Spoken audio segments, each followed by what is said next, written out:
Episode 3, The Lost and the Found. Helga. Amid great fanfare, sorrowful farewells, and yet another speech by Oliver about heroes embarking on a brave mission, the party departed for Pondside.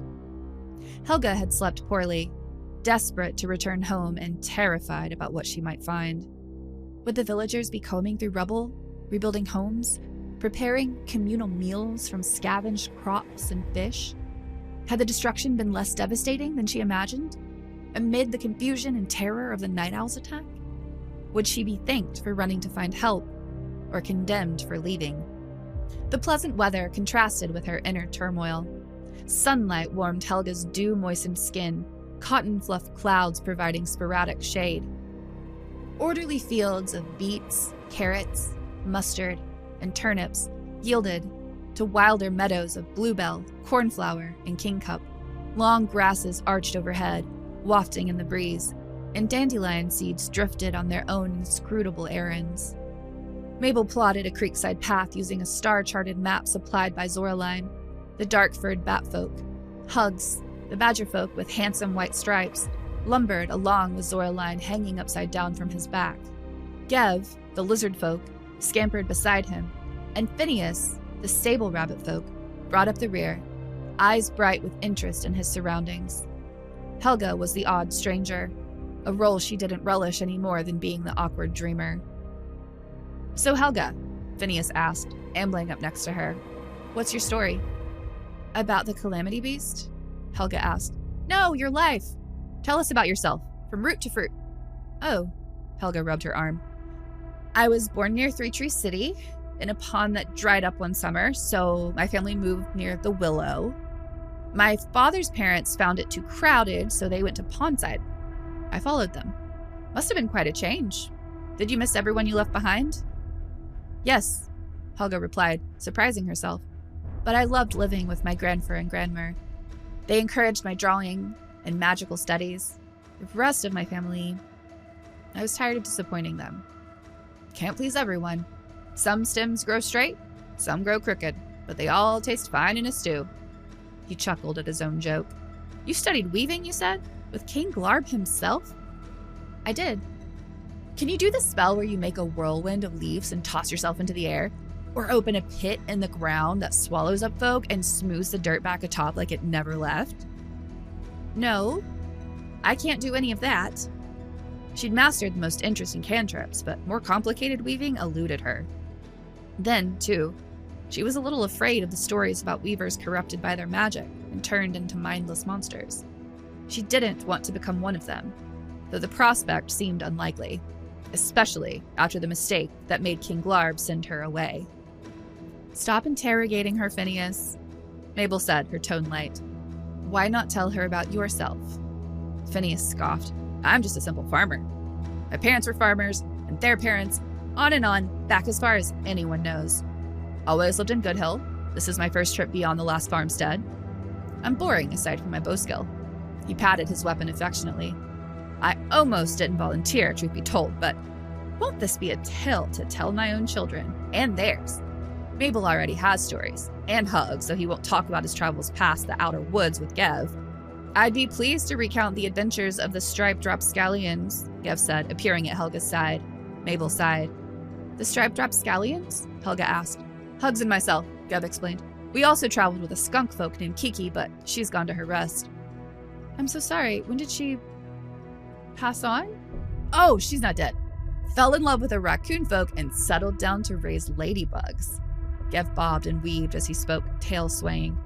"There we were, walking through the Calamity graveyard, when we found squirrel folk gathering bones." "You've been to the Calamity graveyard?" Helga croaked. "Twice." Gev's chest fluttered. "Nasty place. Not for sweet frog folk.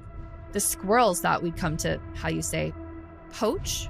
So they weaved the bones into a terrifying monster taller than Hugs with 4 clawed legs and 6 sharp fang heads on long necks. It moved like lightning bites, so fast. Chop!" He lunged at Helga, who yelped and stumbled. "Gev," Mabel chided. Helga recovered, embarrassed. "How did you escape?" "I breathed a jet of fire at the creature. A distraction, so Hugs could attack him from behind." And Kiki? She chased the squirrel folk who ran as cowards do. Hugs lifted the monster by its tail and crack, broke it apart, then threw the pieces away. That's incredible. Perhaps too incredible. No one else seemed impressed. Perhaps they'd heard the tale before. Gev, would you mind scouting ahead? Mabel asked. You're the fastest and the best climber. Nodding vigorously, Gev disappeared into the distant grass. Mabel slowed her pace until Helga caught up. Gev tells tales, she said quietly. He doesn't mean anything by it. Are you sure? Helga asked. Having been accused of making things up many times, she was loath to assume the worst. Hugs says as much, Mabel said. Whatever really happened, I think it's too painful for them to talk about. Hugs is more retiring by nature, but the stories are Gev's way of coping. After her own near-death experience, Helga could understand the lizard folk's pain, if not his choice of managing it. It took effort to stay calm, to keep moving.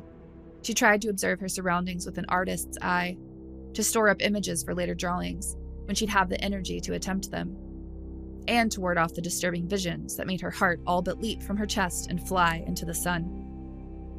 They reached what remained of Pondside before midday.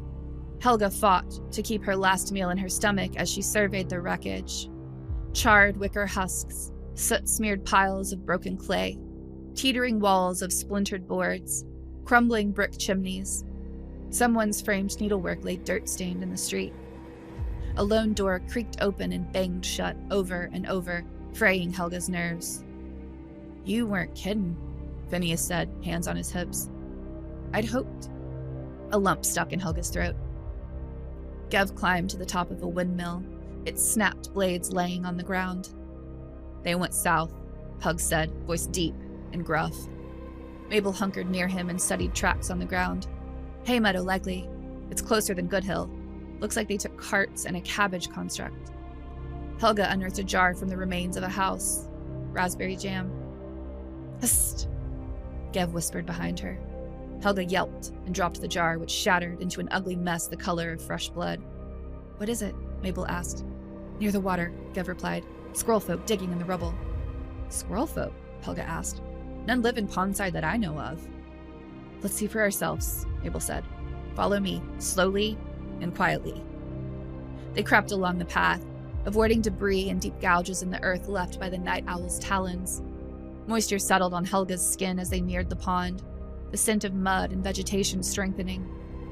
Her memories of passing time there, sketching or pondering her troubles, gained the same hazy quality as heat shimmer on the water's surface. As Helga eased around a dislodged section of a flower petal roof, chattering voices rose. She couldn't understand them until she was close enough to see the squirrel folk, one slate gray and the other redder than Mabel. They both wore black clothing adorned with bones, one a hooded cape and a leaf skirt, the other a robe whose ragged hem swept the ground. Both dug through the remains of a frogfolk home. Not Helga's, though. Oh, pond scum, had that been destroyed too? The owl sure made a mess of this place, the hooded one said. Just like the last one, the other replied.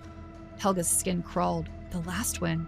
So her dream vision was true. How many places had the owl attacked so far? Why is Cruel Claw wasting our time with rubble combing? Hood grumbled. Who knows? This whole job has been one problem after another. Cruel Claw? Job? Robe kicked a dented metal cup into a broken table. Let's catch up with the others before they get to Three Tree City. Nothing worth taking here. Too right. Hood picked up a child's painting on cured bark and sent it spinning off into the water. The other squirrel folk laughed as the memento sank under the waves. Oi! Helga shouted, stomach sick with rage. How dare you? Stealing from villagers who've lost everything? Hood stared in surprise, then sneered. Leave off, bumpkin. We should teach her not to bother her betters, Robe added. Mabel stepped forward, paw on the hilt of her sword. Thieves are no better than worms. Worms are good for the soil, Phineas added. Thieves are good for nothing. Gev hissed and twirled his maces. Hugs loomed behind him, Zoraline still asleep on his back. 2 against 6, Hood mused. Bad odds. Good thing we brought reinforcements. Robe raised his paws, palm up, and Hood followed suit. Magic grew from their fingertips like the stems of dead leaves, spreading eerie purple veins. Around the party, a dry rustling arose. To Helga's left, 2 points of purple light appeared, then 2 more. Within moments, dozens of gleaming eyes surrounded the Goodhill delegation. Creaking, crackling figures stepped into the sunlight, skeletal forms limbed with the same leaf figures conjured by the squirrel folk. Necromancers, Gev spat. Zoraline sputtered awake. What? Who? Helga's blood chilled. Mabel slid in front of her, wielding her fang sword and a small iron-sapped shield emblazoned with a 5-petaled mallow flower. The necromancers flicked their paws at their opponents, and the skeletons scurried to obey. A rat folk snapped yellowing, broken teeth at Helga as it advanced. Mabel blurred to the left, her magic obscuring her movement. The rat skeleton's jaw closed on empty air. Her sword slashed down, carving through bone with an orange flash. Before Helga could gasp, the rat folk's head lay on the ground, the purple lights in its eyes fading. Farther away, Phineas leaped into the air and twisted, loosing a pair of arrows at a birdfolk skeleton. One projectile bounced off, and the other flew through the empty eye socket and out the other side. Gev spun his fire maces in a dance like the one at Mabel's party, flames painting the air. His tail lashed out, tripping one undead mousefolk as he knocked another away. Whirling back to the first, he smashed both maces down on its head with a sickening crunch. A snarl behind Helga made her duck and cover her head. Hugs lifted a skeletal otterfolk with both paws and ripped it in half. He dashed the top part against the ground and threw the rest into the pond. His heavy boot rose and fell, crushing the bones into dust. A shadow passed above. Zoraline swooped down, caressing a necromancer's neck. His indigo magic stuttered, then flowed backward into the batfolk, suffusing her with an opalescent glow that lit her eyes and mouth from within. Gliding toward a cluster of skeletons, Zoraline keened a haunting prayer song, releasing her stolen power in a wave. The undead shuddered, then collapsed to the ground. More birdfolk skeletons appeared, pecking and clawing at Hugs, chasing Zoraline, and shrugging off attacks from an increasingly frustrated Phineas. His next arrow was tipped with an odd sack rather than an arrowhead. Just before it hit its target, he stamped his foot in a rapid pattern. The sack erupted into a tangle of vines, wrapping around the skeleton's torso and wings. The undead plummeted to the ground, where Hugs used his boots to make short work of it. Mabel darted about, a mouse-shaped blur cutting apart foes with deadly accuracy. Helga rose from her crouch. She didn't know any useful cantrips, had never wielded a weapon in her life, but there must be something she could do to help. The answer came to her in a flash, like an otterfolk's lightning. "Mabel," Helga shouted, "the birds!" "They're a bit high for me, dear," Mabel replied. I can make steps. Look." Helga reached out to the water, pulling a ball of liquid toward her and separating it into beads. These she flattened into a series of floating platforms that reached the skeletal flyers. Mabel raced up the stairway of droplets, sword and shield ready. Helga tried to keep one eye on her and the other on the enemy, but it was tricky. Her focus was so split. She realized too late that she wasn't maintaining the spell, and halfway up, Mabel's boots sank into a water step. "No!" Helga gasped. Her fear of failing, again, broke her concentration. With a sound like a bubble popping, the stairs fell to splatter the soil. Mabel's reflexes saved her. She leaped at the nearest birdfolk skeleton, her shield catching its wing while her sword drove into a gap between its ribs. The undead plummeted, scraping along the ground with Mabel clinging to its side. She wrenched her sword free and brought it down on the creature's spine. Her blade flared orange as it cut through bone like a knife through paper. Quiet fell over the battlefield. Hugs rolled his shoulders and grunted. Zoraline landed beside him, folding her wings around her. Phineas kept 2 arrows knocked but pointed down. Gev slapped a skull with his tail, sending it tumbling toward the pond. Mabel turned in a full circle, first quickly, then more deliberately. Finally, she sheathed her sword and slid her shield onto a strap on her pack. "Everyone hail?" Mabel asked. Various noises of assent reached her until Gev hissed. "I tell you not to do this," Gev said, slapping Hug's boots. "Look at all these splinters. I'll be forever taking them out again." "Again?" Phineas sounded appalled. "Boots do not sprout from bushes, and yet. Does anyone see the necromancers?" Mabel interjected. "They fled," Zoraline replied, "toward the long river." Helga hunched in on herself, first in relief, then shame. She'd lost control of her spell. Why could she never concentrate when it was most important? "I'm so sorry," she told Mabel. "My cantrip—" "It's fine," Mabel said gently. "Mishaps happen." To the others, she said, "We need to decide our next course of action." "We won't help the villagers?" Helga asked, startled. "That's one possibility," Mabel dabbed a handkerchief on a cut, weeping blood on her arm. We might instead follow the squirrel folk.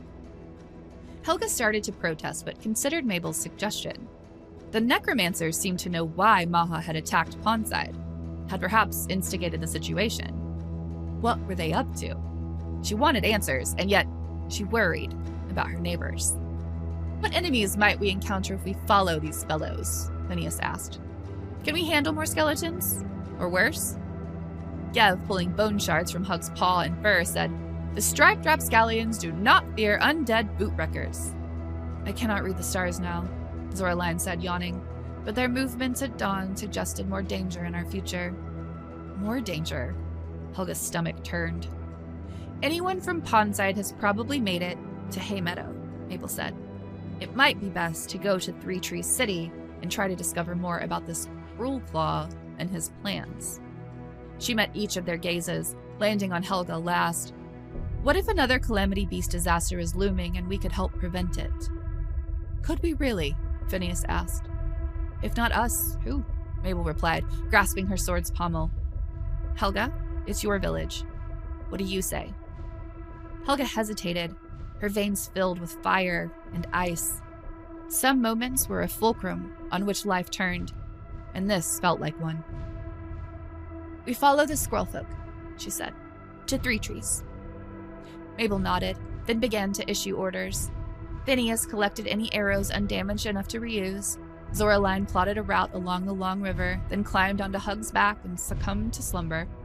Gev had finished grooming Hugs and snacked on beetle crackers. Helga, swallowing nerves, went to her grandparents' house.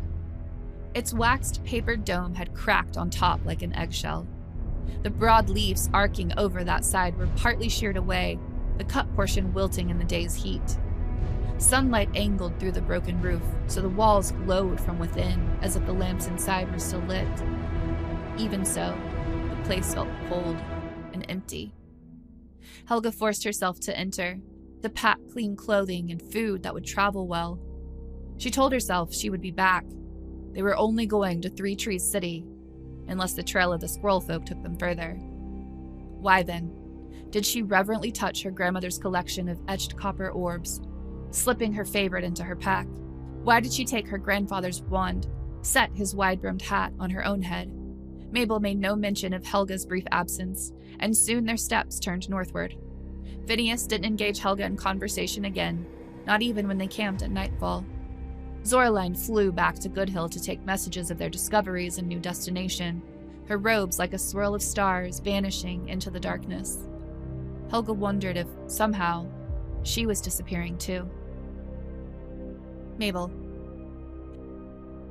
A kindly group of otter folk sighted the party trudging beside the long river and invited them to board two brightly painted, fish-shaped boats.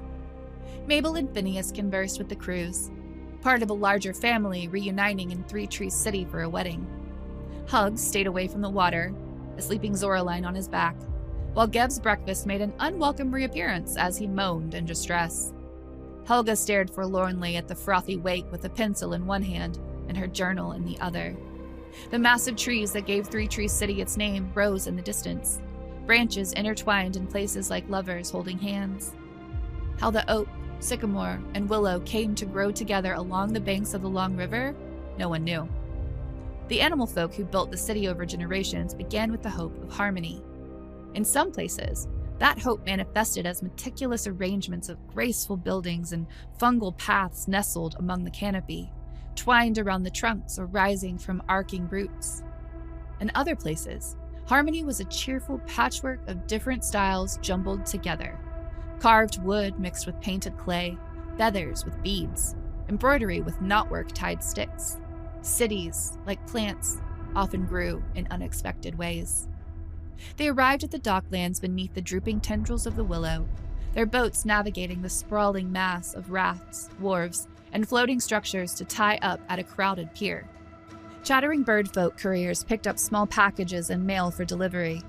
Otterfolk handed cargo up to raccoonfolk, who easily shouldered larger boxes and sacks. Frogfolk played bubble ball in the shallows, or shared meals of delicious-smelling grilled minnows with minkfolk resting in the shade. Once Mabel and the others thanked their hosts and disembarked, They found the foot traffic was as busy as the river. Phineas's twitching ears suggested the profusion of strangers overwhelmed him. Hug stood like a boulder, the flow of bodies parting around him. Gev climbed past Zoraline up to his shoulder for a better view, and Helga stepped close to his side.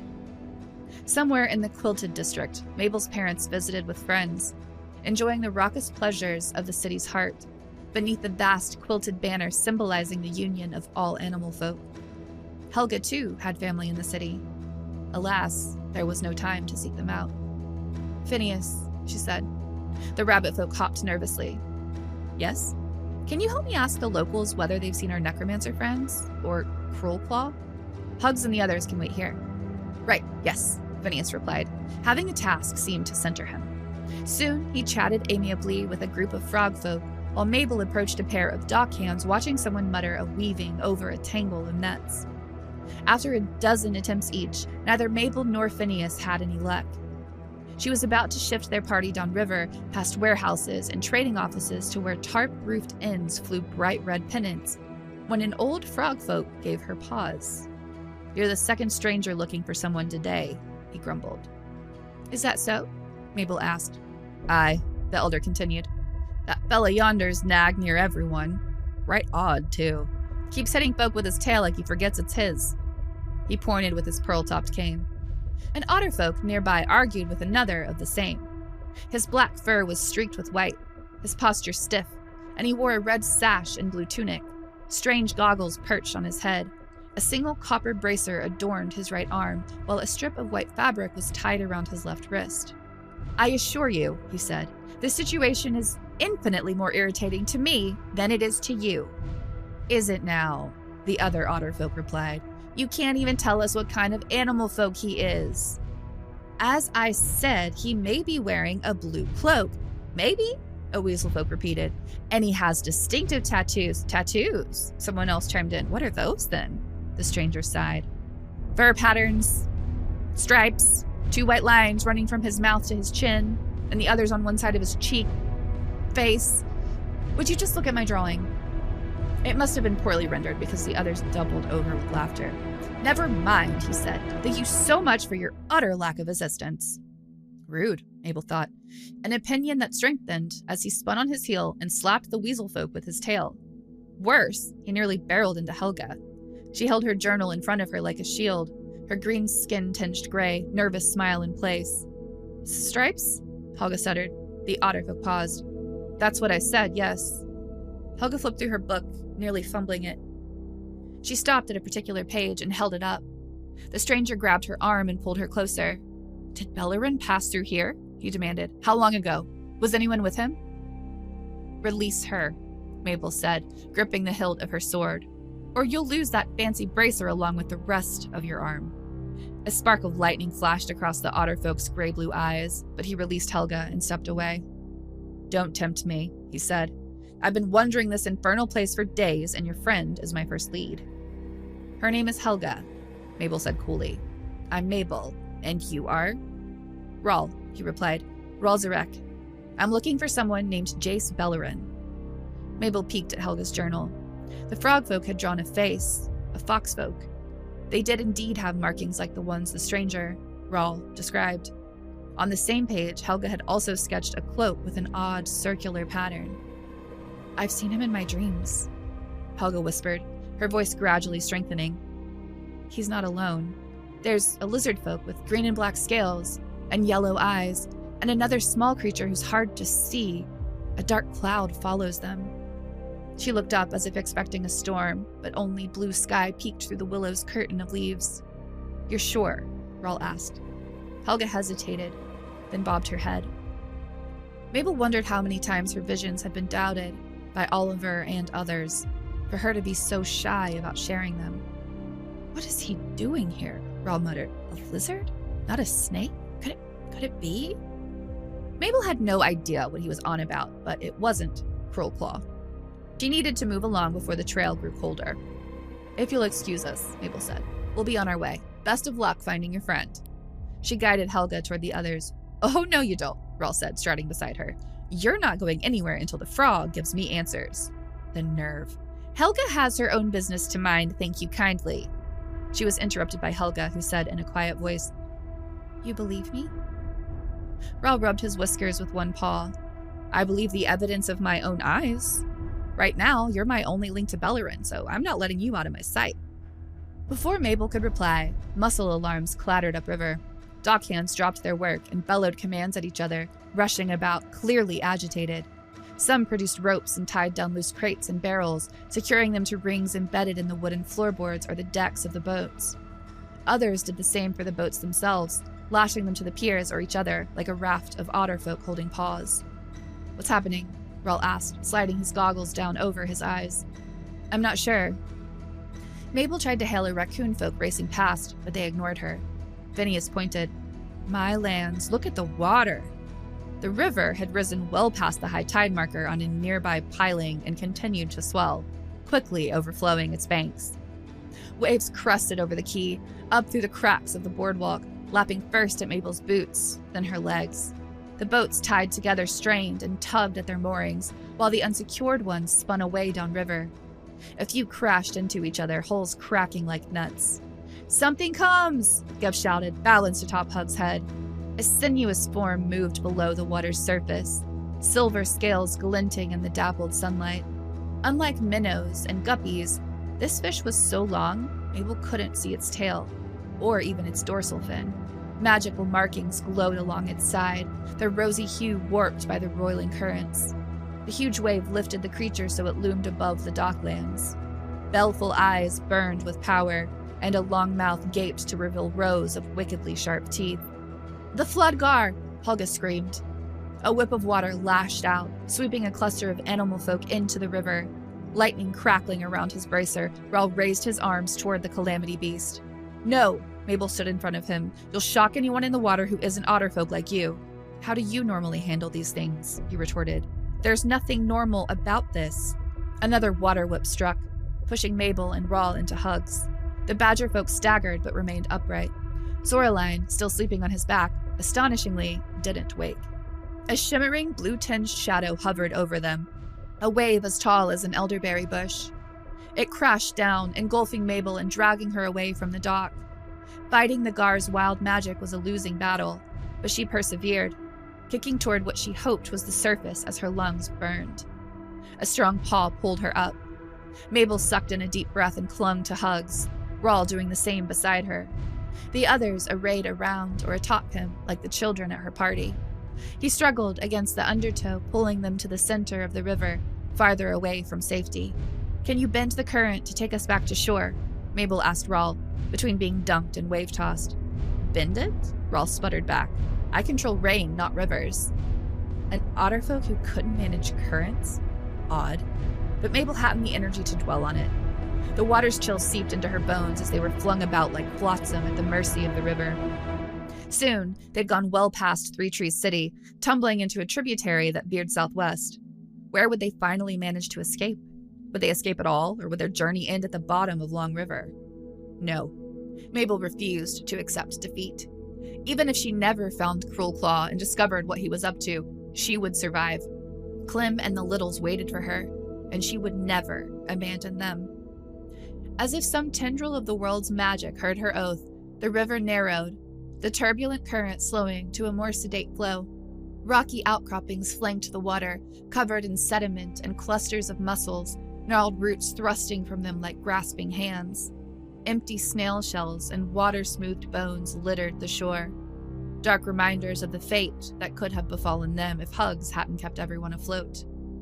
The exhausted badger folk guided them to the muddy riverbank and collapsed in the muck next to a stagnant tide pool, sides heaving.